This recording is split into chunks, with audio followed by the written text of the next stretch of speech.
kuphilisa olelana khumbule khaya khumbule khaya khumbule khaya.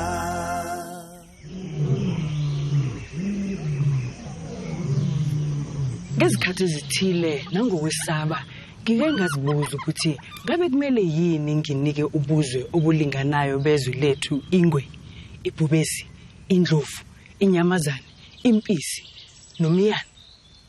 Lapha sicaphuna amazwi kaMongameli uThabo Mbeki inkulumo yakhe ethi I am an African ngo-1996. Wayekusho lokhu ngoba ezinye zalezilwane ozithola lapho esikubingelela khona eLion Park ziyingxenye enkulu yezwe lethu ngalendlela yokuthi ungacishe uzibize ngomndeni. Ezinye zalezilwane zingabahlaseli kodwa umhlaseli omkhulu kungaba ilunga lethu lomndeni ofana nobaba, umalume, umakhelwane noma umngane. Ngakho kumele njalo sihlale siqaphile ngoba uhlukumezeka okuningi qala ekhaya. Ngintokazi kaHayilisiwe kanti nanka amazwibela endaba esiphathele zona kusihlwa. Umuntu oligwala uyabethwa ngabantu yena. Akuthanda.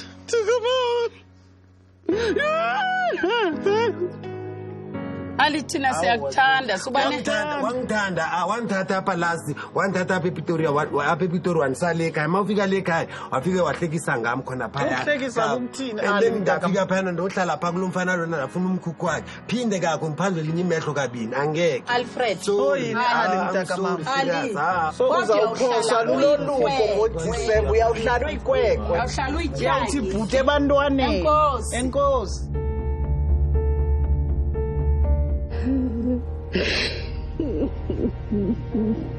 Kwa matric wakhe uqede kanzima. Ndingumakhulu wakho. Unfortunately ke ndoda apha ekhaya andazi nobani uyayazi singamangqini kaYehova kodwa bona abafileyo abazinto kwaphela. Mbukilisa khona lapha eLion Park eGoli. Ake sithumele intambo eAlwell North eEastern Cape lapho sihlangana khona nomama uThandi Bye kanye nodadewabo abacela ukufundisa umfowabo.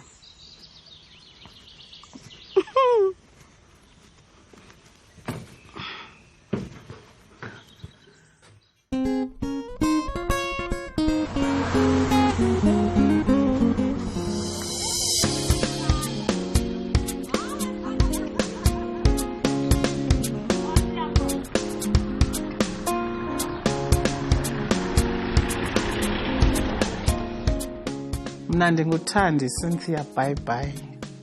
Lo ohlele ecangkwami nguLipsana Bye. Mina ndihlala apha yena uhlala ekhaya. So ndibhalele ukukhumbula ekhaya kuba ndifuna ibrother yam last born yasekhaya. Ehamba ngo-2009 ngoMeyi. Wasuke nje wazihambela. Nakhona seva ngabantu ukuthi umkilo Alfred. Uba kutheni asiyazi sasingaxabananga naye sasivana sihambelana sichakelana kwathi umkile. Siyamcinga ngalo lonke ixesha akumandanga nje ngibengekho. Ingathi angazoselela apha yonke into ayenza ihlala nathi. Alfred ngumuntu nje kamuntu wonke. Uyanxila kodwa awusoze umbone bethu umuntu okanye isilwana umuntu. Umuntu oligwala. Uyabethwa ngabantu yena. And xa enemali uthengela wonke umuntu ngemali yakhe ayispende for abantu belokishi. Qala sakhe sathumela umntana unyana wami uNtsikelelo wayomjonga ePitori. Wamfumana wafika ehlala kwi-hostel yabafana. Wamcenga ukuthi abuye atha akazubuye kusemandi kuye. Usister wami waphakama wayomfuna. Kwakule ndawo uNtsikelelo amchazela ngayo waza naye. Simfuna kwesithathu ngoku. Lento sibhalela ikhumbula ekhaya yosibeka sibuye naye. Nabantwana bethu uyabathatha aye nabe down xa enemali angene eShoprite thenga igrocery agcwalisa itrol eze nayo. Bingumuntu ozenzela icash loan umtsalile benemali zakhe. Andiyazi wohlulwa intoni because unayo indawo yakhe yena. nathi sinendawo zethu. Siyi-4 usister wami omnye useTranskei shadile eTranskei ibe sithi soyi-3 ke ngoku bendim naye noLipsana. Uyumfana ayi-1 asinabhuti asinantoni le nto simthandayo sifuna abe lapha. Ibingumuntu olakhe idube acule enxanxile yenze leyo nto yakhe endlini siyamcinga.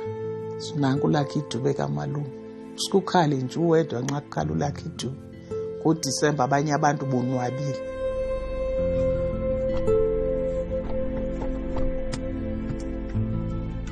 Kodwa ke sinethemba kuba sizamfumana. Noba simfumene ngenanyawo engenamlenze kodwa sizamfumana. Sizamamkela kumntaka mama lo. Asazi ukuthi ugogo uThandi nodadewabo bazomthola kusiphi isimo umfowabo Mbukeli njengoba sisuke Aliwal North silibhekise ePretoria eGauteng okuhambo luzothatha cishe amahora ayisikhombisa.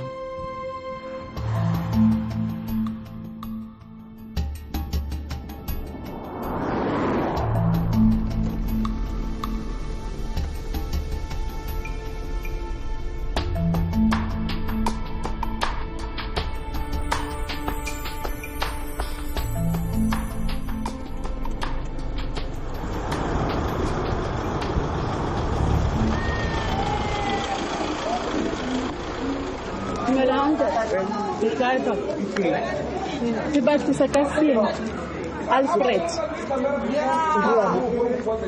Aku nanti kesimbol aku nanti. Ya, amal nobat. Lo muntu lo ngithi sohlala le phezulu. Yeah, sohlala le phezulu. Wena mani saku Una kwa shelteni ku. Ya mama mushi. Mama ndemasola. Ya mwanzo. Kuhlala phe. Ya sikhule kona.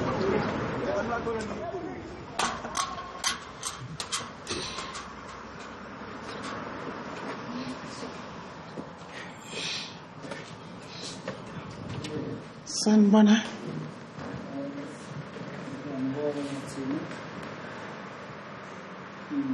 Yes, I'm fine, and you? My name is Cliff. I'm a social worker here. You are welcome. I'm openly to hear whatever that brought you here. We are looking for that man. What's wrong with him? It's my brother. When did you last saw him? You 10 years, 15 years. This is Bye-bye, ne? It's Bye-bye. Yeah, he... Alfred Bye-bye. Yeah, he stayed here and he left maybe last month. Oh, for me, ne? Yeah, I spoke with Mana, social worker. So I... See, Konane? Yeah. But I can't, but where came I sound? Okay, no problem.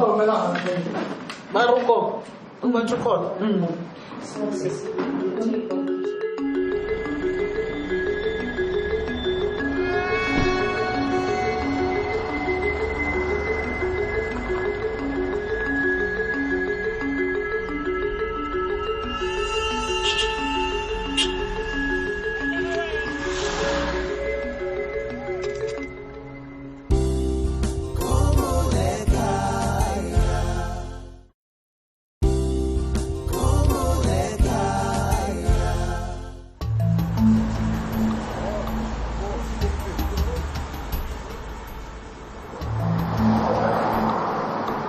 We're able to speak with the other social workers. They confirmed that he stays here. So they called him and they are saying that he's coming. So you can get inside and wait for him. Okay, no problem. Okay, thank you. Ukuphi Alfred? Ula.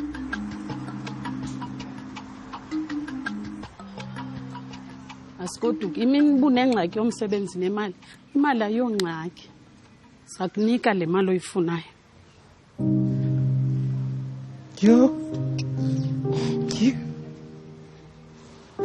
Ya athanda.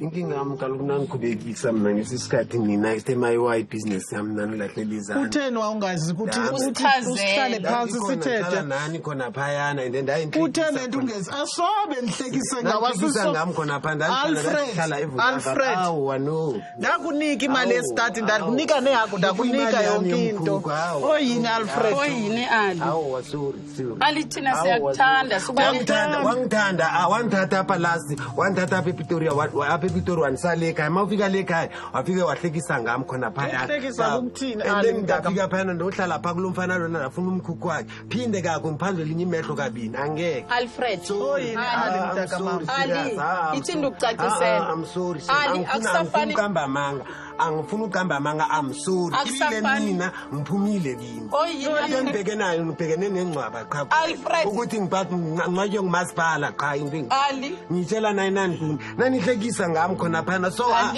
mina ukuthi ngihlale lana doesn't mean ukuthi ngiyathanda ngiyayazi ukuthi ngizabalekela kubani ngizaya kithi because ubabami spend a long time in jail kade akanamuzi umuzi yini ownwa nini so ngizawubalekela emzini kaba I don't have ukuthi mina ngathi ngiya emzini kababami uzoya kubani ngoba nini abahlala emizini and ngihlala nabantwana benu I don't want to disturb you so imehlo lami laphandla kokuqala usister ndazongithatha laphandla ndayale wathi usister nina ngamtshela ukuthi ngishiye impahla zami eSoshanguve wathi usister uzanithengela impahla ndafika nimavukuvuku pha azange ngithande wathi umrena kum wangibuza umrena wathi wena ingathi awubuyi ePretoria beka unjani Ali masambe then uzobuya ngoJanuary uKrisha wahamba lesisikhathi ngangisekomani eQueenstown ehospital ubhuti wami lo nokushona wahamba nomfazi wakhe bahamba bongibona ngisesibhedlela mabafika esibhedlela lapha yana ubhuti wami wangiphisa icathulo hayi bathi bayabuya basaya kwenye idorobha eseduzane neQueenstown bathi bayabuya makabuya ubhuti wami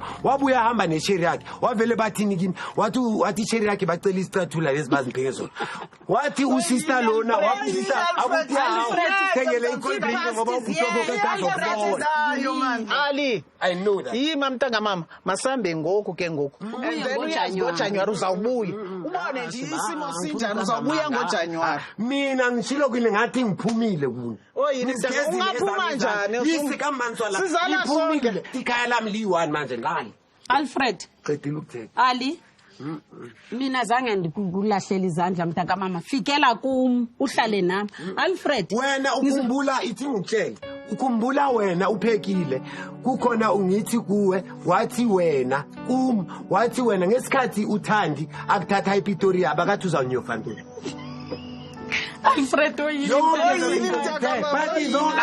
not proud ngazo ngizilahlelele mina ningafane ningixoshe nina ukuthi ngibuyele kako sengizwile engikuzwile ithi nafu but kuphuma kini ukuthi mina nithi but mina lesikhathi ningibekele sona se6 months ukuthi ngihlali 6 months ngizayiqeda otherwise if I need to maybe mina ukuthi ngihambe ngenkani angeke sizixoshe how many years mina how many years you told me everything I understand konke ongitshele khona ukhona into esezawulungisa mina ngizozilungisela manje so ngizamana ukuphushana ubomi bami bube ngcono because zonke izinto ngizibeke emuva kade zingibhayizisa ifamily important man noma important kuwe yayi important umuntu oimportant umama wami ngoba umama wami kwabe bekhona la uma wami ezothunyana umntwana wami lo mfuni makahamba bengizohamba kuma wakhe ngingifuni manje ngiso bengazuthatha nezobhek bengazuthatha ngihambe ngithi ngiyazi uLady Lamini uzokwazi izosika blood is thicker than water because uLady wami bakaza ngene esitolo ekhetha thina ngeke samphoqelela ukuthi ahambe ngenkani chomisonele ngo sina besizomcenga ne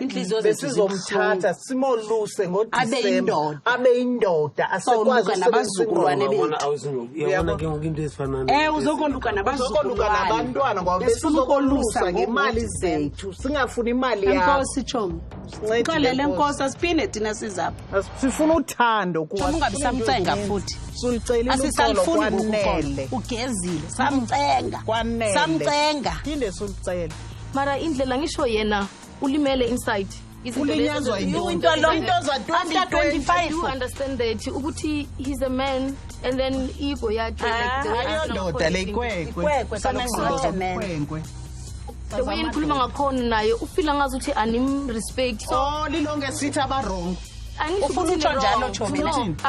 ukuthi ni wrong. Sengisho ukuthi bara ngisho sitezi so benize expect ukuthi ngenzeka avume ngenzeka angavumi. Mina into ebengicela abantwana bami batsho ukuthi sikhulume naye thina e-social workers angisho noba nisathethanga naye. Abantwana bami bachilo ndisasuka endlini bathi mama sobavuma umalume yamazi. Ndathi hayi sanumngcolela. Bathi angeke umalumeza. Uzonigezela umalume bebenyanisile wenzani ngoku? Oh, I'm sorry about that, but here there is nothing that we can do. Ayikho mntana sekhona. So angazi ukuthi maybe ninayo interest ukuthi ningashiyela ama contact numbers wenu. Noba nisafona nawubona bani thi. Okay, siyabonga. Okay. According to my understanding, I think there are a lot of issues that are not resolved between the family. And then what I realized, Uguti, whatever I shilo, it was true according to my observations, because whenever he said something, his sisters were just making him a joke, and which made him angry. Into engijabulisayo ukuthi ngibone i-sisters zami engazigcina kudala. Uright yena uphilile siyamthanda. Uright. Uclean futhi. So mina into ezidlulile angisenandaba nazo kwaye ukuya manje bona ngibaxolele but ke ngisezawuthatha isikhathi ke ngihlise kakho ilento eselana kimi ngizame ukuthi ngiphoselelena ngizame ukuthi ngenthathe ngemkele into entsha futhi ngiyenze ukuthi seyibasentsha but izongithatha isikhathi. So bona bengithi the way ngathi bayaqumba bazinabo ukuthi babe patient ngoba nami ngaba patient kwizinto bazingenza zona, but it's not permanent. Izobuya kakho nami ngehlisa umoya ngibuye kakho nami ngikhona ukuthi sihlale phansi siphinde sibonisane.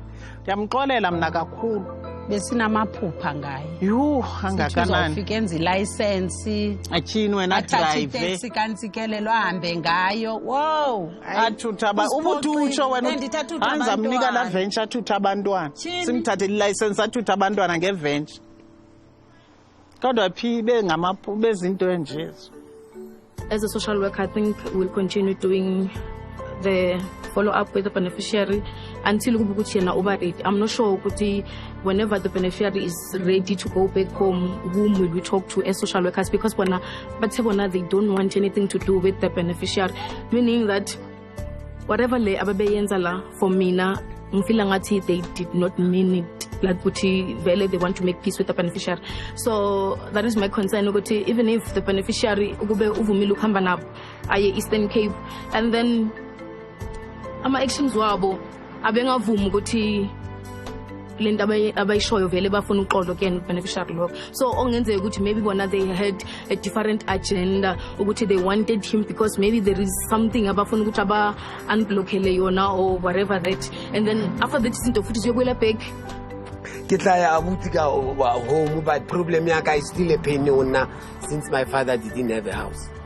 So it's not important because I get the kilo and then second aging it's matata. So Nane Kirino, God please help me with that so I can stand with my feet again. Oh Lord, please help me. This is not how we do things as social workers. We want people to make peace. As family reunification is one of our core services in this organization. But we will allow a beneficiary to enter my decision work. Whenever I'm ready, then we'll hear from the beneficiary.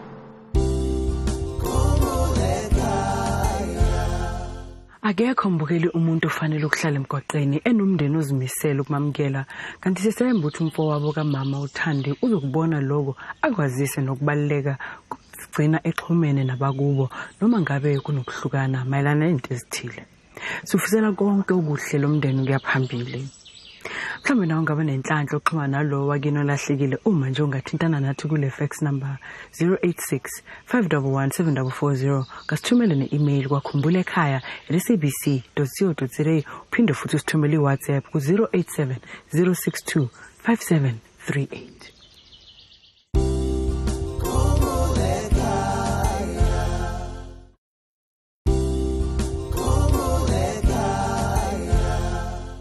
Sekufike leso sikhathi mbukeliso ukuthi sibone indaba yethu emfushane kwabalahlekile kuleli sonto kanti kuloku sivakashele eGarankuwa khona la eGoli lapho sohlangana khona noFlora Nuku ocela ukufundisa abazali bakhe.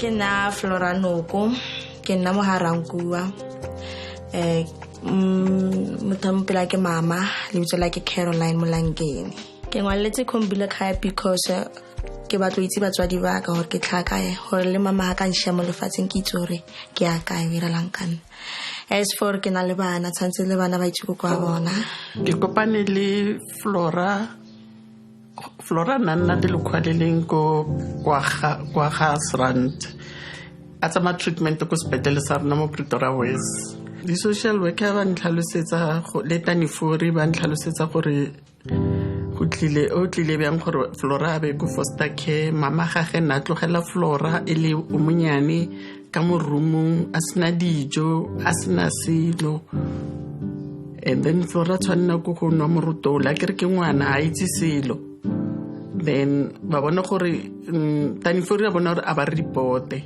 ba mo tlogela for days ba unwa bjala ba bona a ba report and then the social worker ya ba botsa gore okay ba kana ba tsa Flora ba nna lena mo ntlong for time being ba lokisa dilo tsa ba motse mo ena and then ke mo na le tani for re kopaneng ko sepetlele and then re kopana ko sepetlele mpotsa ka Flora gore Flora hana batswadi ho tlile bjang nna ka re okay ke tla botsa wa ka and then re bona gore nna ke morata ke ngwana ke na ngwana go monko ga bana ba ka ba sa nna le nna ke kana kwa Flora na le bo 2 years 5 months a hela bo 3 years mama ntani fori mpoleletse gore mama Flora nna ko Deep Sloot gore ba gore hetse ko Deep Sloot ba tlhako ba tlhagang ko teng Loreno ko nana le ngwana mong hape wa moshimane ka mkhokhutlile mama a mpotsa re se le batla go yena hape ba ra ona ke ngwana mong hape na mama ka re bana wa shimane nka se khone ka se bana wa shimane ba stutu cause lena ona le experience from ngwana ha wa moshimane so ke shapo ka Flora ke mo go tleng gore ba miste ko foster care mara hore ke ko kae a kitse enene hore le bitso like mang a kitse ke no utlwa fela ba re ke na le ngwana kwa wa moshimane mama ka lena o motletse fela ba mama ke Flora Nuku squeezy as Lorraine Nuku le papa ka Frans Sokane mo le lenteng ke tlo le botsa gore ka le batla ka le tlhoka ke batlo litse gore le ko kae ke batla bondi ya mmelentate le nga skre papa mara ka kra mama le ka ba di chomori family ba itseng information ka Lorraine Nuku or Frans Sokane ko pele contacting Khumbulekhaya na ke kopa gore di relative tsa ba ga Nuku ba itseng Lorraine wa beleheng ka 1971 re kopa thata gore le re thuse gore ba tlisa Lorraine Nuku ene ge litsi anything ka bona le contacting Khumbulekhaya re lo kopa tswetswe anybody di friends di family ra kopa gore le re thuse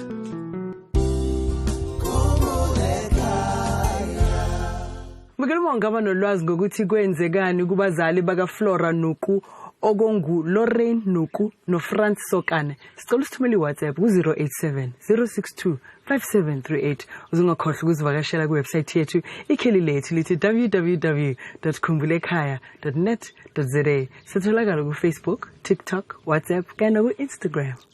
Hello Zoe. Mbukele saqhubeka futhi nengosi yethu lapho sifunda khona indaba esithola kubabukeli bethu lapho becela khona ukuthi sibasize sibatholele lona wakubo olahlekile. Leyakusihlo efundeka ngalendlela. Dear Khumbulekhaya, my name is Miriam Deliwe Mona. I'm 40 years old. I live in Acornhoek, Timbavati village in Mpumalanga. I need help looking for my family. I was told that my mother's name is Elizabeth Zita. My brother's name, whom I was told is Johanna Mdluli or Zita. My mother worked and lived at Harkman Farms in Mpumalanga. My maternal grandmother's surname is Makagula. I do not know her name. I'm told my family is situated at Malelane, Dwaleni, and Pinar in Mpumalanga.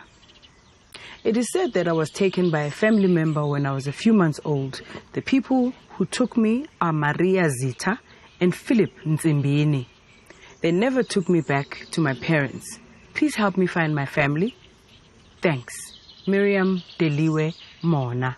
Uma ungaba nolwazi ngokuthi kwenzekani kumndeni kaMiriam Deliwe Mona, sicela usithumele ifax ku-86 511 7440 ngasithumela ne-email kwakhumbulekhaya@sabc.co.za ngaphinda futhi usithumele iWhatsApp ku-087 062 5738.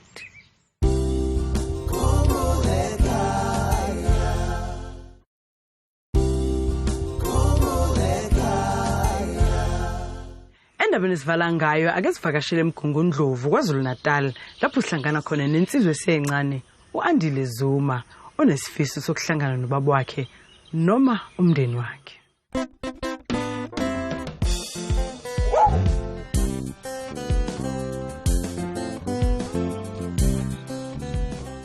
Igama lami ngu-Andile wakwaZuma Isibongo. Ngihlala ePietermaritzburg eSweet Daughters kwaNcamalala. Lo engihleli naye ugogo wami uConstance Nomusa Zuma. Ngibhalele abakakhumbula ekhaya ngithi ngicela ukuthi bangifunise ubaba wami uAphiwe Mondi. Ukugcina kwami ukumbona ngangigcine ngimbone Aiden wayehambe nomfowabo bebezobheka mina ngaleso sikhathi. So kwase kuyisikhathi esidala nje. Mhlambe ngangisana iminyaka emithathu noma emini mangaphosisi. Kodwa nje uwena umuntu engasamkhumbuli nokumkhumbula. Into nje eyakhe enginayo isithombe sakhe kuphela. Wangemukezela isithombe nje wathi nakho oyongikhumbula ngako yize ngingazi lokho kwaqondeni. Kodwa kwaba ukumgcina kwami lapha ngibanga ngiphinde ngilithole ithuba lokuthi ngiphinde ngimbone. Ngase sengicela abakakhumbula ekhaya ukuthi cela bahambele kanye nami bangelekelele ekutholeni ubaba noma umndeni kababa mawukuthi yena mhlambe usadla inhlamvana noma mhlambe usasweleka. uAndile uhlupheke kakhulu. Uma kuhanjwa simthatha simhambisa ukuthi yini ahluphe kanje ngoba ubengahluphi. Kwatholakala ukuthi uAndile udinga kubo bayomenzela izinto zakhe. Manje ke kwasho ukuthi sizobathatha apha abantu bakubo. Ngoba ngisho kwayileli toho alenza manje mhlambe sekunokwenzeka vele lahleke ngoba udinga izinto zakubo. Simsile kubo kwakhamba mina impela nonini eMlazi la kwahlala khona ugogo wakhe ozala ubaba wakhe. Ukuhlukana nje kwami nabo bathi bazomcela bathumele bamcele kuze bamthathe bamuse kubantu abadala ekhaya. Angiphindanga ngababona noma ngezwa wayeni baba wakhe angiphindanga ngambona kuma wami sibabili. So njengoba sibabili omunye umfowethu yena unayo ubaba. So uma ubaba wakhe efike la ezombheka kuba khona lokho kuyena ukuthi uyakujabulela ukuthi ubaba wakhe uyambheka. Ekubeni mase ngikuthatha lento ngiyibuyisela ngasesayidini lami ngiyazibuza ukuthi kanti ubaba washonaphi. Nami ngiyoke ngilitholeni ithuba lokuthi ngimazi ukuthi hayi nangu umuntu engathi baba kuyena. Isifiso sami nje esikhulu engisifisayo ukuthi ngisho kuthiwa kwenzakalani nduna endleleni iziphi izinamba esingafikana esifike sihlangabezane nazo phambili. Engokujabulela nje ukwazi ukuthi nawo umndeni wababa wakho. Lokho kungijabulisa kakhulu ukwazi ukuthi hayi khona la uzalo lami olukhona kwenye indawo. Iloko nje ngingakujabulela kakhulu ukuthi ngihlangane futhi nabo umndeni siwazi nje ukwazana kangcono. Asazi ukuthi lo hambo noAndile ukuyofuna ubaba wakhe luzoba nesiphetho esinjani Mbukeli njengoba sisuka eMgungundlovu KwaZulu-Natal silibhekise eKokstad khona ngaphakathi kwesifundazwe okuhambo oluzosithatha amahora athi awabe mathathu. Kuningi okukhona kona emcabangweni wami njengamanje okungase ukuthi mhlambe kungenzeka ukuthi ngigcine mhlambe ngingamtholanga ukuyena umuntu ongimfunayo. Kepha ithemba nginalo lokuthi njengoba ngihamba namhlanje khona okuhle engingakuthola.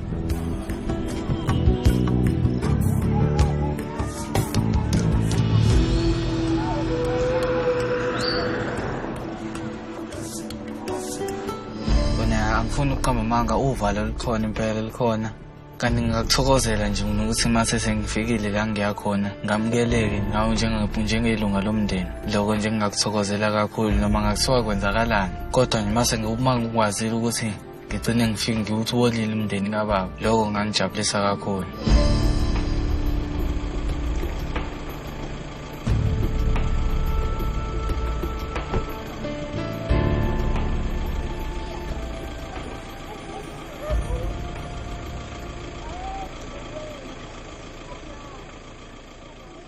Gogo.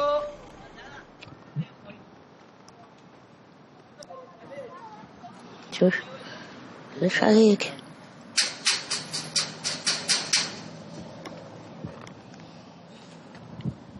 Hayi bathe mabangasuka. Ayesukile leyo. Nkosi yami. Njalo. Sanibona. Siyaphila. Yebo. Yes. Siyabona igate again. Yes. All right.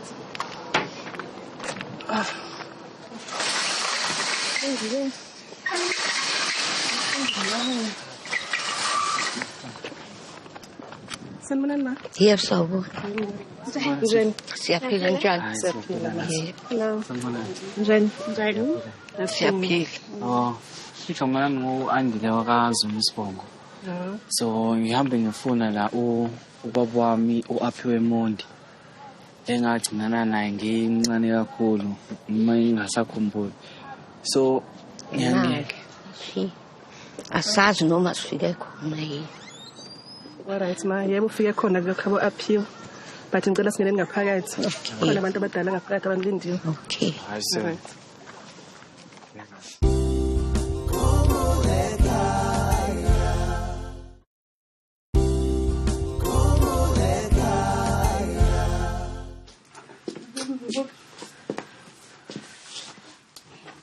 Yeah. Sanibona. Kunjani? Siyaphila njani? Siyaphila. Yebo ngaphiwe.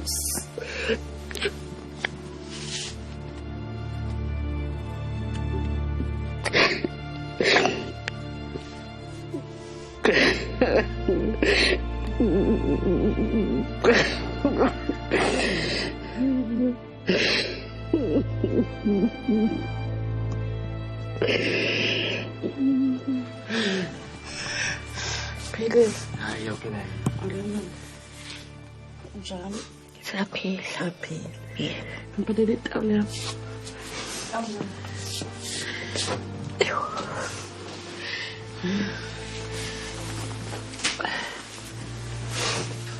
Ma igama lami nguAndile wakaZuma Sibongo. Ngokuhlala ngise-Maritzburg so ngihamba ngifuna la ubaba wami uAphiwe Mondi. Hayi ngoAphiwe nje. Bonke abantwana baAphiwe manje. Uzosivusela inhlungu. Kodwa ke ufike khona though ke mina ndingomakhulu wakho. Ndingimo omdala ekhaya. Kuze ke uNondyebo kungowesine onguma ozalo Aphiwe. Yeah. Hayi unfortunately nyani ke bethu nabo Aphiwe wasweleka. Was driving imoto eKimberley. So imoto yarola naye wabonwa ngomnye umlungu wayeseKimberley edorobheni waphinde wabuya. Lo mlungu wathi ukuthezelwa wehla ngawubona umkhondo wemoto. Wafika uAphiwe igonile imoto. Ebetheke apha kodwa ke sathetha. Esitsho kuba unabantwana bawu10 omnye usesiswini. That was in 1914. Ne? Yes. So ke wasweleka uPhiwe wabafuna bonke abantwana bakhe babe lapha bonke abantwana bakhe akugcwele nje apha endlini. Impela ngoba into ebuhlungu enze ukuthi simfune ngoba uhluphekile lo mntwana. Kwa matric wakhe uqede kanzima.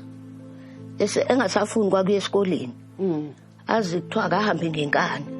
Kwaze kwathi efika esikoleni sekuzobhalwa uDisemba. Wathi mayefika bathi othisha ayisekho into ayizele esikoleni. Salisulinda unyaka ozayo. Wathi yena ngeke ngulinde. Ngizobhala. Wathi uzobhala kanjani njengoba ungasafundi? Wathi ngizobhala. Ngempela ngenhlanhla wabhala waphumelela. Emveni kwaloko ngathi kuma wakhe ake simthathe umntwana sibone ukuthi senze njani. Ngempela kwasho ukuthi umntwana ufuna ikubo. Kulaphi kubo? Bathi mabefanisela ukuthi kulaphi sathi sobe sifike nini kulaphi. So ngoko akafundi. Akafundi khona la ebamba khona itoho lokwamanje. Gogo bengingacela ukuthi ngoba kunako ukuthi nginenkinga ethile ezidinga ukuthi ngihlalelwe phansi njengomndeni zilungiswe. In terms of amasiko nanokuthi ke nomndeni ngeke ngithulele umndeni wonke wasekhaya ngoba abaningi awuthola ngibazi njengoba sengikwazi wena gogo lokho kumina kusho likhulu ngifuna uqaba manga kusho likhulu impela kodwa nalabo abanye ngingathokozela ukuthi mhlawumbe ngiphinde ngilithole ithuba lokuthi ngihlale nabo. Unfortunately ke ndoda apha ekhaya andazi nobani uyayazi singamanqi ngaYehova. Yabona ke ofakazi. Yebo. Asiwenza amasiko. Yabona asigaleli nomhlaba, alazi ugale kwamhlabathini, alazi ingcwabe kwangcwaba. Xa kungcwatywa kuba inkonzo qo amadoda umhlaba amncwabe. Yeva ngoba sine ngokwenkolelo zethu. Yeva ke ndoda namasiko amasiko asiwazi amasiko ave singawazi okanye ave singawazi kodwa ke uzawuadjusta kwimeko esabe thina sikuyo yeva ke ndoda. Khandivulela intshumayelo 9 uverse 5 azifundele lo mfana. Yakwazi ufunda isiXhosa? Hayi sapha ke ndifundele ke mina ke mamele ithi ke kaloku abaphilayo bayazi ukuba baseza kufa as it is now siyazi baseza fanda sasifanga but siyazi ithi ke ngoku kodwa bona abafileyo abazinto kwaphela abafumani imvuzo kuba balityelwe aphiwe dala amlibala. Okay ithini ko xa iqhuba ithi uthando lwabo intiyo yabo nekhwele labo sele lichabalele yaba basenasabelo kwaphela kwizinto ezenzekayo phansi kwelanga.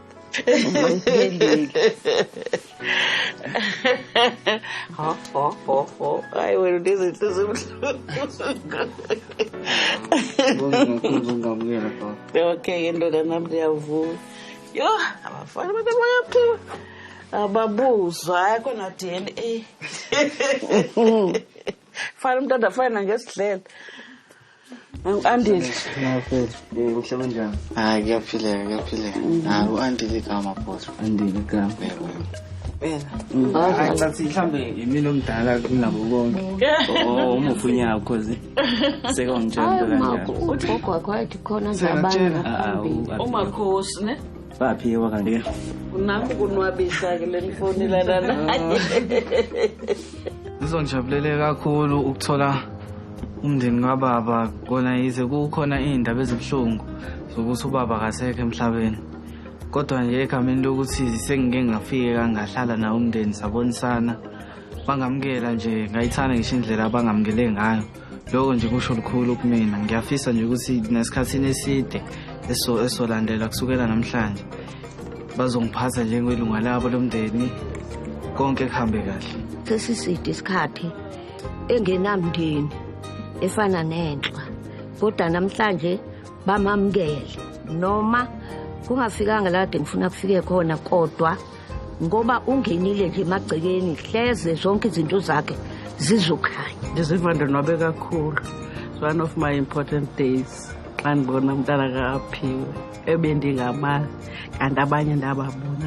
I'm very happy to such an extent that I want ukunibulela mana. Doing a great job. Ngokufuna izihlobo zethu. Very happy.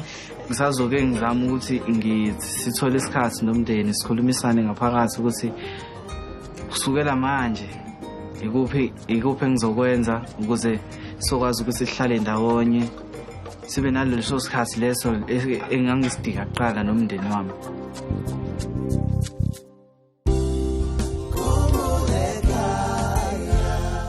Nakuba uAndile engakwazanga ukuhlangana nobaba wakhe njengoba nakho engasekho emhlabeni, kuyajabulisa ukuthi ukwazile ukuhlangana nomndeni wakhe wonke umamukele ngezandla ezifudumele, kanti siyathemba ukuthi uzokwazi ukwakha ubuhlobo nabanye abantwana bakubo kanye nomndeni wonke. Sibafisela okuhle ukuyaphambili. Uzinganyakazike sihlobo ngoba emva kwalokho ithombe zabalahlekile kuleli sonto ziyalandela.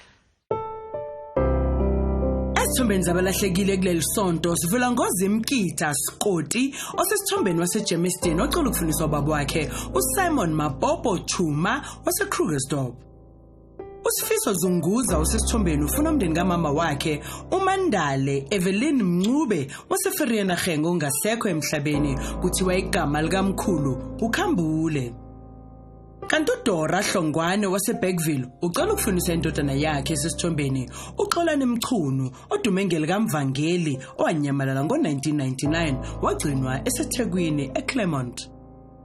Nangu Winnie Neko noma Mapalisa Ramudibedi osesithombeni wasemaseru ucela ukufundisa ubaba wakhe uFani Mamushi noma umndeni wakhe agcinana nawo ngo1998.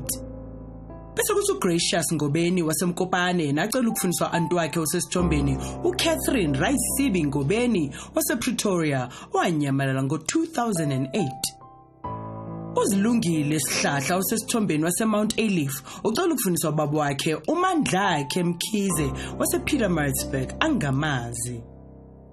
Nangu uNamshengu Lesia Shabalala osesithombeni odume ngelikaLisa kanye nendodakazi yakhe uSibongile Shabalala bacela ukufundiswa ubaba kaSibongile uJoseph Mkhwanazi.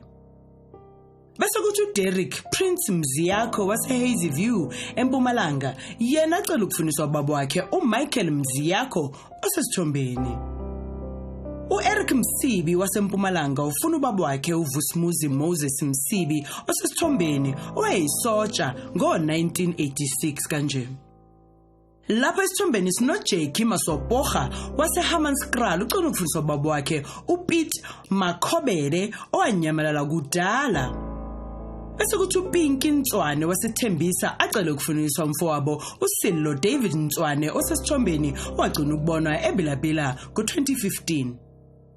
uMonica Maria Mkhonto osesithombeni waseLeidenburg ucela ukufundiswa ubaba wakhe uJohn Mahlangu wakondebele owanyamalala ngo2001. Mbukeli lapha esithombeni sinosesi Mufamadi waseLwamondo eVenda ucela ukufundiswa umfowabo uJohannes owanyamalala kudala. Kanti uTrix Mbele noMpuse Buthelezi bacela ukufundiswa udadewabo uMpe Gertrude Buthelezi osesithombeni owanyamalala ngo2021 wagcina ukubonwa eThekwini.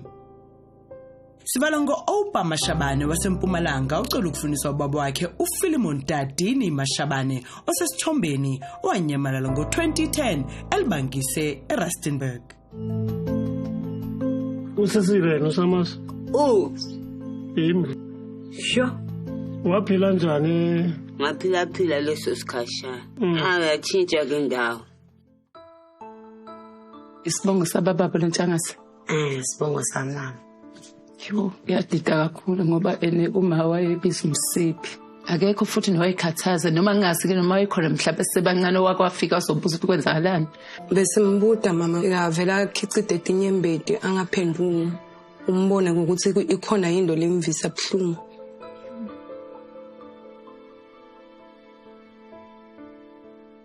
Namhlanje mbukeli sisondele eduze nezilwane ezingabahlaseli kodwa okumele sikhumbule ukuhlala siqaphile ngabahlaseli emakhaya ethu abangabeka abanye bethu engozini. Asiphinde sihlangane futhi ngolesithathu oluzayo ngehora leshagalolunye lapho kakhumbule ekhaya ku-SABC1 lilale niphephile.